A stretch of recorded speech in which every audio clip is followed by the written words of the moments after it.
బానిసలుగా తీసుకుపోయేటువంటి పరిస్థితి. ఇశ్రాయేలు గురించి మనం అధ్యయనం చేసినట్లయితే ఇశ్రాయేలు దేవుని స్నేహితుడైనటువంటి అబ్రహాం యొక్క సంతానం లేదు. ఏమండి?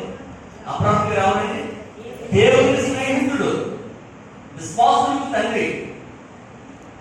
ఇక దేవుని స్నేహితుడైనటువంటి అబ్రహాం యొక్క సంతానం ఇశ్రాయేలుకు దేవుని యొక్క నియమాలు అనేవి ఉన్నాయి, దేవుని యొక్క ధర్మశాస్త్రం అనేది ఉన్నది, దేవుని వాక్కు అనేది ఉన్నది.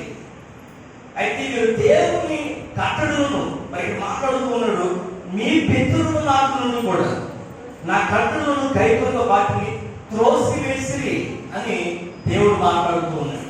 అవునండి, దేవుని యొక్క కట్టడలు మనం కైకొన్నప్పుడు, దేవునికి లోపడుతున్నప్పుడు మనం పలు రకాలైనటువంటి శ్రమలోనికి, పలు రకాలైనటువంటి ఇబ్బందుల్లోనికి, పలు రకాలైనటువంటి పరిస్థితుల్లోకి వెళ్ళిపోయేటువంటి పరిస్థితులు మనం గుర్తించవచ్చు.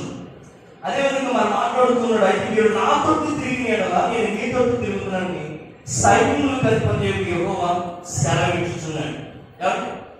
మీరు నా తొట్టు తిరిగిందని దేవుడు మాట్లాడుతూ ఉన్నాడు. మనం ఎవరి తొట్టు తిరుగుతూ ఉన్నామండి? మన దేవుడి తోటి తిరుగుతున్నామా, లేదంటే ఈ లోకంలో ఉన్నటువంటి పలు విషయాలతో మనం తిరుగుతూ ఉన్నామా? సారి మనం అధ్యయనం చేసుకోవాలి.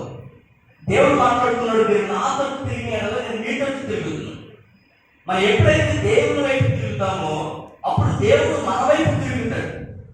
అలా కాకుండా మనం దేవుని యొక్క రాకుండా, దేవుని యొక్క నియమాలు, దేవుని యొక్క వాక్యాన్ని గైకొనకుండా, దేవుని యొక్క స్థానాన్ని ఇవ్వకుండా, దేవుడు మన జీవితంలో ఏదో చేసేవాళ్ళనుకోవడం అవివేకం అవుతుంది. ఏమంటే మన దేవునికి ఎప్పుడైతే మనం లోబడతామో, దేవునికి ఎప్పుడైతే మనం అప్పగించుకుంటామో అప్పుడు మాత్రమే దేవుని కార్యాలు అనేది మన జీవితాల్లో జరుగుతున్నట్లుగా లేఖనాల్లో మరి మనం చూస్తూ ఉన్నాం. అదేవిధంగా మానవుడు దేవుని యొక్క దొంగిలినా అని మరి దేవుడు ప్రశ్నిస్తూ ఉన్నాడు. అయితే మీరు నా యొక్క దొంగిలితులు అని చెప్తూ ఉన్నాడు.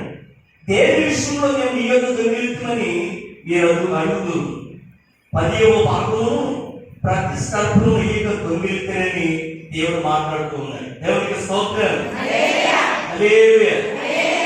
దేవుడు ఏం చెప్తున్నాడంటే మానవుడు దేవుని యొక్క